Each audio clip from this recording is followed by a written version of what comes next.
Hello everyone, welcome back to the channel. Welcome back to day 5 of spoiler talk for the first week of Commander Legends spoilers. We have a ton of cards to go through today. A lot of them are reprints, if I'm honest with you. Not as many brand new cards today, but still some cool ones which we'll get to in a little bit.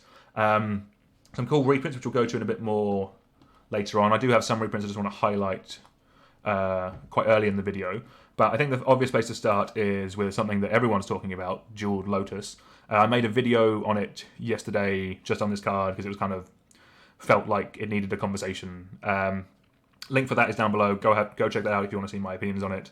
There are pros, there are cons. Let's talk. Everyone can make up their own mind, I think. But yeah, with that said, let's crack on to some of the cards we haven't seen yet. Staff of Domination. I think this is a great reprint. Was definitely getting up there in price. It does a little bit of everything, which is cool. There's combo potential with this card.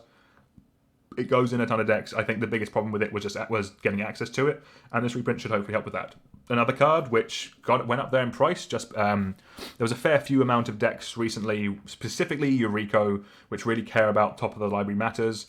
But with all the Cascade stuff as well, Cascade stuff, knowing what's on the top of your library is going to be good in that kind of deck. If they're pushing that, then this card would have got even more chased. So the fact it's getting a reprint now, very happy with. I hope they kind of continue that. This is getting up there in price. It's a very good card. Yeah, glad to see it get reprinted. A couple of other reprints just want to focus on. There's the 5-color. There's 2 5-color commanders printed today. There's Nagila. I was kind of half considering, but I'm trying to work out how the best to build 5-color shapeshifter tribal. This is one I haven't tried yet. With it getting reprinted means it'll go down in price hopefully, so I might be able to give that a go. Shapeshifters are warriors. Interesting fact. You might not know that. And then I really like this card. I think this card is going to be Ramos Dragon Engine. I think it's going to be really pretty in the etched. Specifically, I think the artifacts are going to look really, really nice in the etched frame. I'm not sure how many I've seen. How many colours ones I get in the etched frame treatment. This might be the only one spoiled so far, but this one specifically is going to look really nice. I wanted to flag this one because I did have all the Cascade stuff going around. I did have a 5-color Cascade deck with this as the commander. It's very, very good. Give it a go. You Cascade, you put a ton of counters on it, and then you hard cast a Progenitus. Solid fun. And then the last card, which I think everyone assumed was going to be in this set, and glad it is Arcane Signet. I did mention briefly in the video yesterday about the new Mox Jeweled Moxen, whatever bloody thing it's called, that I'm not a fan of cards that are printed that just go in every deck. Arcane Signet does go in every deck, even monocolored decks. It's just very, very efficient. It's just very, very good. We've seen the Diamond Cycle get reprinted in this format, which personally I thought were fine. They do a similar thing, but for 1 color, and they come into play tapped. So obviously this is much better. It comes into play untapped and does any colour that your deck can make. It's probably an auto-include in every deck now. Hopefully there aren't too many more of these, but this is the world we live in. Commander is one of the highest selling products that they make. They will still be making cards for it, and hopefully they can be more broad. Cool, but let's crack on to some of the new stuff. Some of the new spicy commanders, which are going to be fun to brew around. Kolfanor, the Last You. 3 white, black, and green for a legendary creature, Treefolk Shaman. It is a 3/7, has vigilance, reach, and whenever Kolfanor the Last You or another creature you control dies, return up to 1 target creature card with lesser toughness from your graveyard to your hand. So this card does just seem really fun. There's like the Bant one we saw the other day. This doesn't lead you down the path of just doing one particular thing. I think this will open up a fair few different ways of building it. You want to build Treefolk Tribal, awesome, build Treefolk Tribal, but there's a lot of utility with this. There is also obviously combo potential. I don't think specifically Abzan needed another trip over your own combo with Ashnod's Altar style card, but I guess that's what Abzan does. Abzan goes well with Ashnod's Altar. There is combo potential with this. It involves Ashnod's Altar, 0-drop creatures, and an Anthem that buff their toughness, so that you can kind of continually loop them when they're on the battlefield. They have a higher toughness. When they're in the graveyard, they have a lower toughness. Someone's probably explained that a bit better more. If you want to see that as a deck tech, let me know in the comments, and I'll consider putting it together. This card does look fun, something a little bit different. That's not true. Ignore something a little bit different. If anyone's played some Amazon decks, they do something similar to this, and this seems like another version of that. This will go great in those decks, or will hopefully... I will be looking for something to do outside of this deck that isn't Ashnod's Altar combo, but I think there's going to be some cool stuff with the big defensive creatures there. So, yeah, seems cool. Let's crack on to another card that was spoiled yesterday, Sweet Glam Recluse. It's 4 green for a creature spider. It is a 0/3. It has Flash, Cascade, Reach. It is a spider. Very good to note. And when Sweet Glam Recluse enters the battlefield, put 3+1 counters on each of any number of target creatures that enter the battlefield under this control. So, the main thing to note with this is with the Cascade, is that when you cast this, Cascade is a cast trigger, so whatever you hit off the top with Cascade comes into play first. So that whatever you cheat into play with Cascade will get the 3 counters, and then Sweet Glam Recluse will get the counters as well. So worst case scenario, this is a 6 mana 3/6, and you put a land into play. Actually, no, that's not true. Cascade can't do lands, I don't think. I'll need to double check the wording on Cascade, but you will get a spell, and then this comes in as well. So this mainly wants to go in a creature-heavy deck. But yeah, the worst-case scenario is this gets 3 counters and you cast as a random spell. The best-case scenario is you hit this and a token maker, so all your tokens get buffed. And then Dreamland is, like peak scenario for me, is a token deck attacks you. Imagine the situation. A token deck attacks you with like 10, 20 creatures. It looks like you're dead. You flash this in. You hit Arachnogenesis. All your spiders then get counters. This comes in, you eat all their creatures, then you swing back. That is Magical Christmas Land, but Scrollrack's been reprinted, so you can muck around with the top of your library a bit more. Who knows? Maybe that could work. Either way, I think this card is. I think this card is good. Goes primarily, I think, in token decks, if I'm honest with you. But yeah, seems fun. Always good to see a new rare spider. Next we have Slash the Ranks, 3 white for a sorcery. Destroy all creatures and planeswalkers except for commanders. So the pros for this is obviously it's a board wipe for planeswalkers. That's not something that we see too often, especially with. So I was about to say, especially with commanders being planeswalkers, but obviously this doesn't hit that. Yeah, so obviously that's a pro. They normally, sorry, again, notes. I'm going to start writing this up at some point. I'm using this bloody notebook, and it's my handwriting's worse than like a doctor's note. So one of the things with board wipes is that you are the person who gets to choose when you play them. The fact that this doesn't hit commanders, I do think, is a big downside, because normally people build decks around their commanders. Synergies work with commanders, or commanders themselves are like the scariest thing that a deck has. It's like the linchpin. So it's either one of their scariest creatures or scariest threats, or the linchpin of the deck that makes things work. So that's generally the thing that you want to be removing. So not hitting those is a big downside. The plus side of hitting planeswalkers is really big. The decks that want to play this are ones that generally can't deal with planeswalkers. Oddly, I do know some decks which run a lot of... oddly, planeswalkers are normally really good with board wipes, so this counters that, which is cool. And I'm not sure if I mentioned a friend I know has Marquesa, all board wipes and planeswalkers. So this doesn't go in that, which it answers that. So that is something that is good.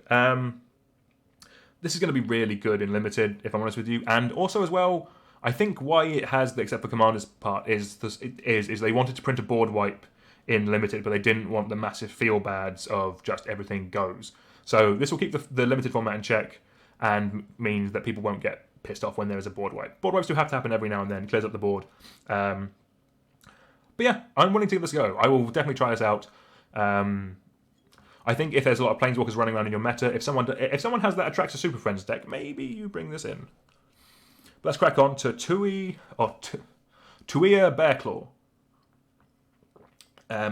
1 red-green for a legendary creature, human warrior. It is a 2/2.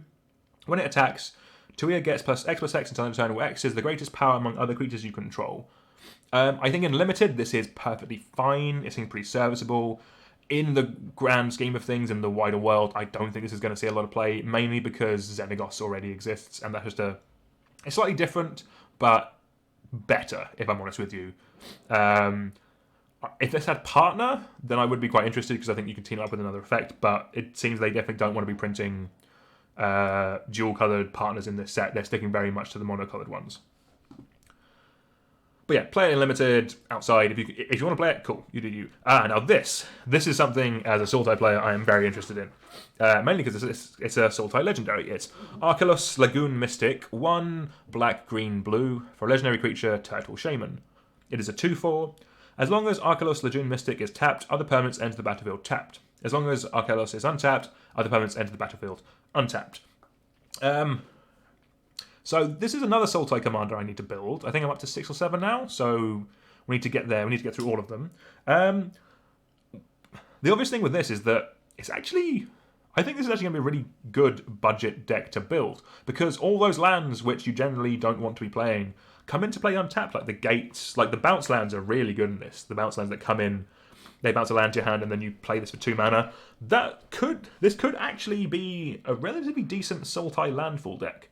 We're getting a bit more landfall in green and blue specifically. There's the commander precon with this, which is like whenever the command of that is whenever a land comes into play, I think you draw a card.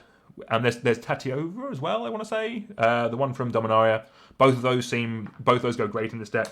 Then black has a load of drain effects. There's a ton of broken cards that come into play tapped, which are better when they don't come into play tapped. Obviously, one tribe I did notice that a lot of their stuff comes into play tapped is zombies. Is this a Sultai zombie commander? Is that something that we wanted? Is it something I might build? Maybe, because like Grim comes into play untapped with this. That's pretty cool. And all your zombie token makers that normally come into play tapped will come into play untapped. Why you need green, like Beastmaster Ascension? That seems fine. Ramp? Maybe this is fix something we didn't know need fixing. But yeah, I think it's cool.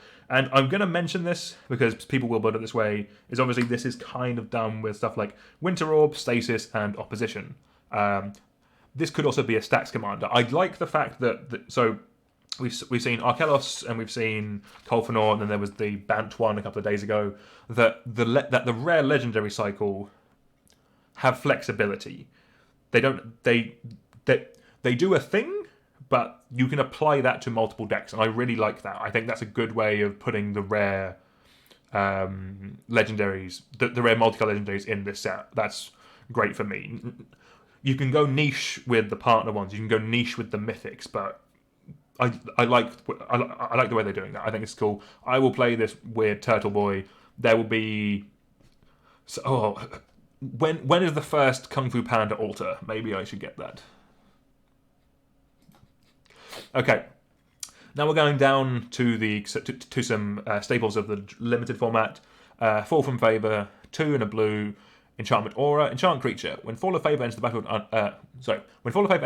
tap enchanted creature, and you become the monarch. Enchanted creature does not untap during its Untoler's next untap step, unless that player is the monarch. So these kind of sleep effects are normally pretty good they are like, you play them in limited. This is blue's removal normally in a limited format. The fact it makes you the monarch, I like. The fact that if they become the monarch, it then untaps it, incentivizes you to then hit back at them. It's kind of the thing of, yeah, there's back and forth, there's play with this. It gives you card draw, obviously Monarch. I'm a big fan of that format, of that mechanic. I will keep pushing that. I want to see it on more cards.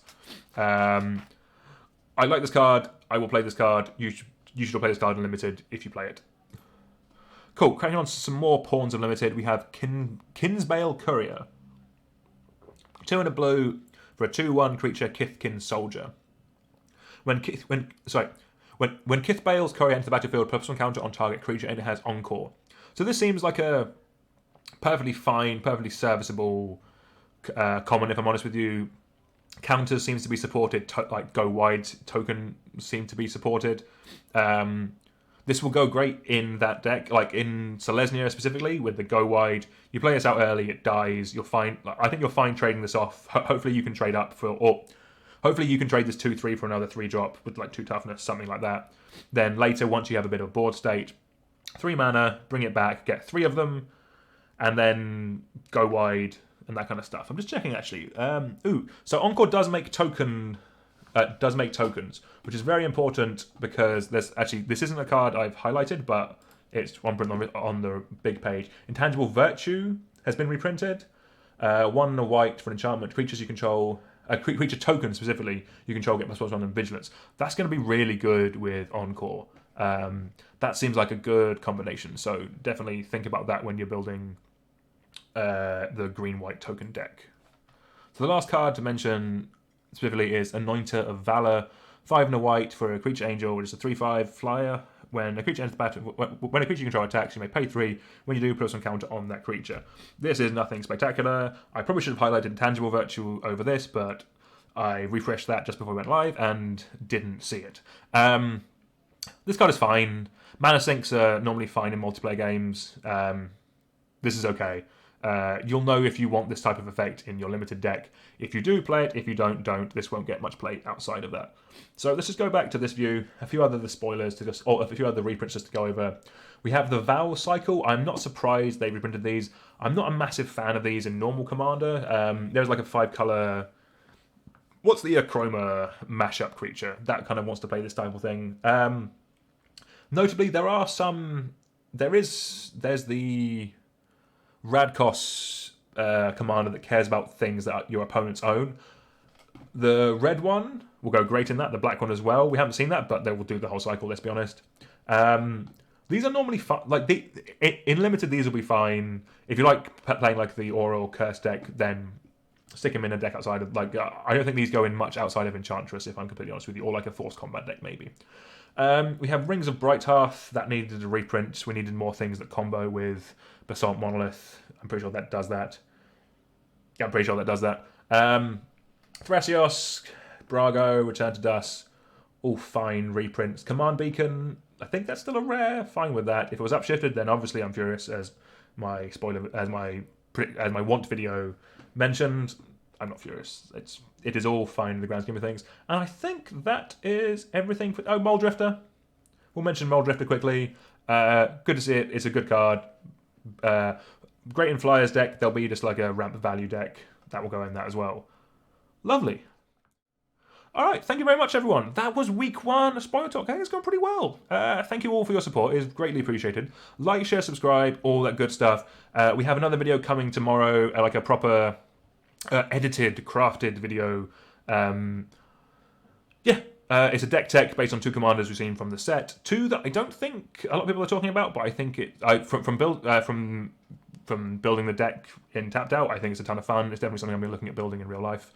But yeah, thank you very much, everyone. Have a good weekend, and I will see you all soon. Goodbye.